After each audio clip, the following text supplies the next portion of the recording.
It is becoming a habit on a Monday after a Saturday game to provide some kind of therapy and go back to Saturday's post-match interview and kind of ask you about it. You've not got Ross Sykes for a couple of games now. You were pretty upset about it at the weekend. Does that die down with the passage of time, or does it boil inside you?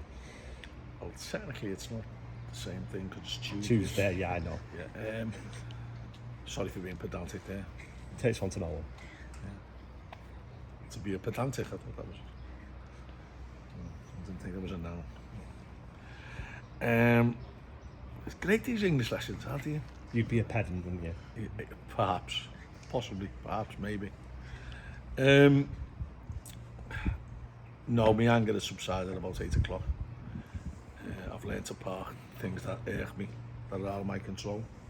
You look back at it again and it's very, very harsh, the booking, but we won't be the only team who has a harsh booking against them. It's just that the ramifications of that was quite strong for us. But we have to move on, and we've got players who can cope and could come in and deputise for them, as we've shown in the past. How big has that partnership at centre-half been recently with Nottingham sides? I don't think there's been two better consistently for the last 4 or 5 weeks than them two. Although you could argue, I think Rotherham have gone something like 9 hours without conceding, so perhaps I'm being a little bit favouring my own.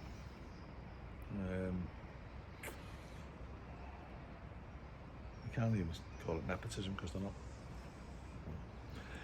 not. No, they've been very, very good, to be fair, and not just them two, to be honest. Mitch has been a revelation at right back over the last couple of months.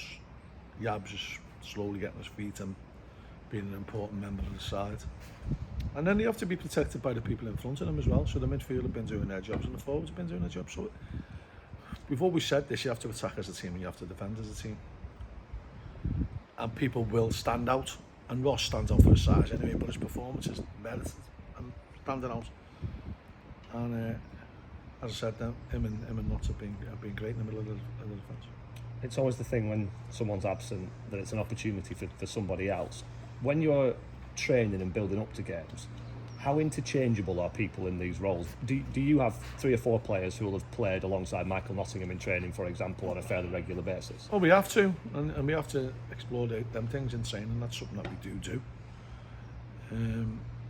But this time of the year, you're tapering your training and you're trying to look at freshness rather than fitness. And we've only got 2 now. And if you're not fit now, you're never going to be fit. And a lot of our training is geared towards the games. So it centres heavily around preparing for games. And you then tend to go with what you're going to go with. So it's difficult to interchange people, but they do get opportunities. And whatever I've got to put out with the squad I've got, which it is very, very strong at the moment, our squad, I've got no issues, I've got no fears. Is the training situation a bit different for those that you brought in January, because the rest of them have been here since pre-season and have had all that under their belt? Yeah, I think the lads who've come in January just have to realise how we operate, and we do extra with some of them, and a lot of lads request extra facets of training, which we're more than willing to oblige. And John, Jed, Andy, Jimmy, they all do a really good job with that. And it's good that you get players who are keen to improve themselves, as well as being part of a team who wants to improve. So that's a win-win situation for us. Something else we touched on at the weekend, obviously the contribution of Sean McConville to that game. He's leading the way statistically for assists in the division. You've got a few players actually on that list of goal contributions. I think Colby Bishop's in double figures. I think Harry Pell's getting towards double figures. I know you're not really a stats guy, but when you're getting a tangible end result, the ball in the net, how important is that? I do look at stats. I don't get overly governed by them, but I am aware.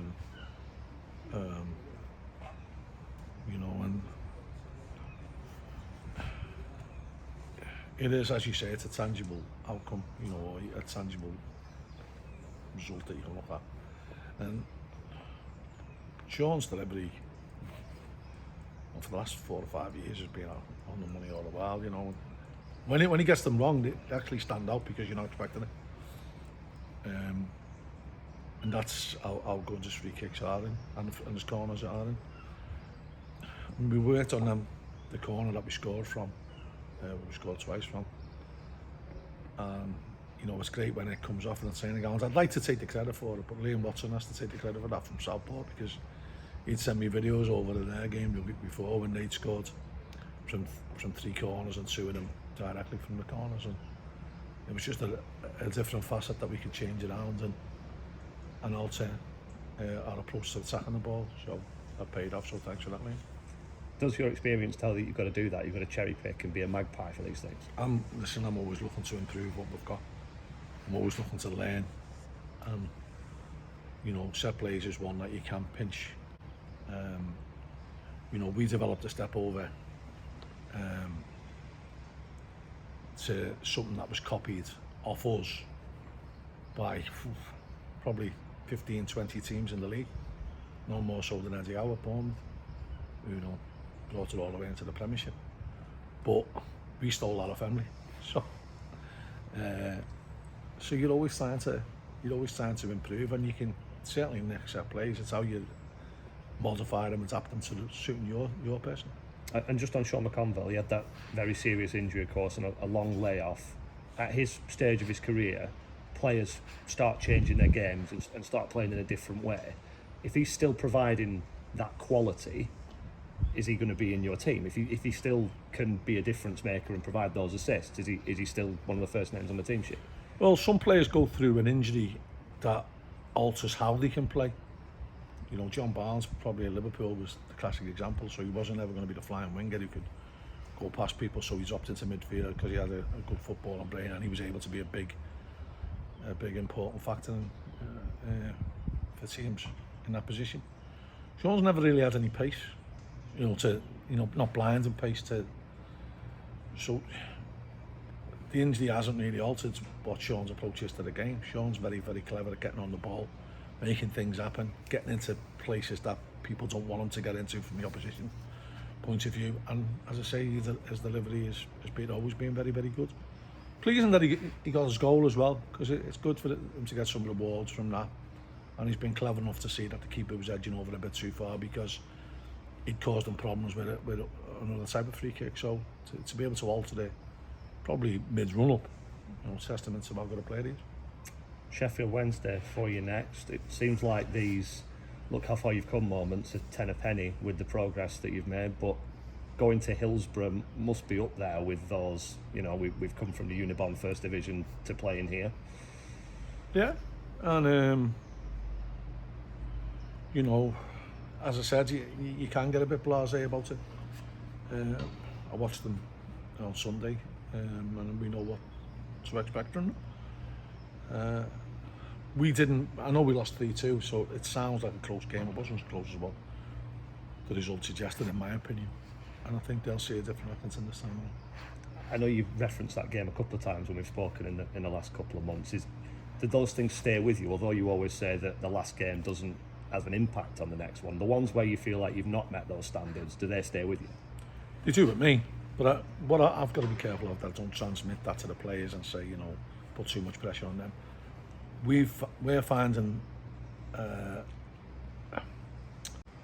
an ease of and a comfortable feeling about the way we're playing at the moment. So the patterns of play are coming naturally to them, and that means that you're going to play better when that happens. We're looking strong, and we've just got to try and carry it on to every game that we play. Regardless of the opposition. As I said before, that every team in this league will pose you different problems, and it's how you deal with them, and then you've got to try and pose your own attacking threat onto them and make them worry about you. And, we're going in the right direction.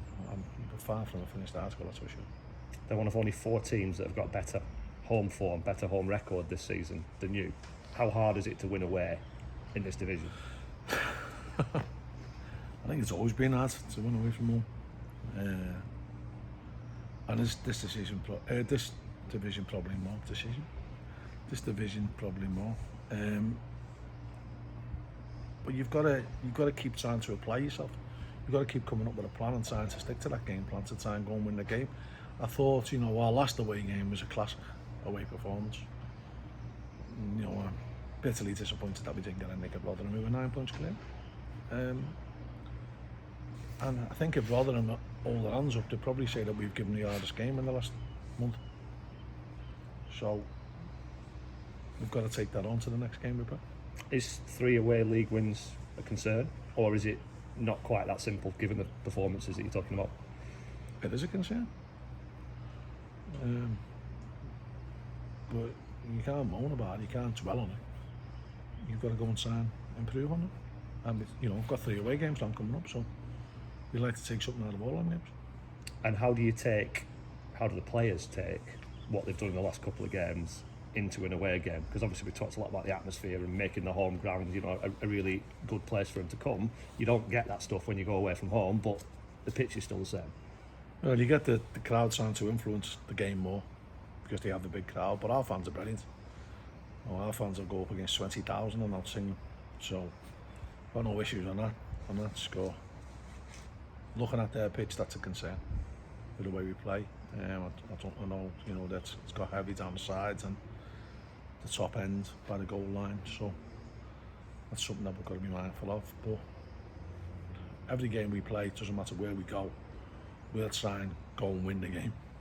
We're not going to Hillsborough to try and get a draw, that's for sure. And no Sykes, any other personnel matters?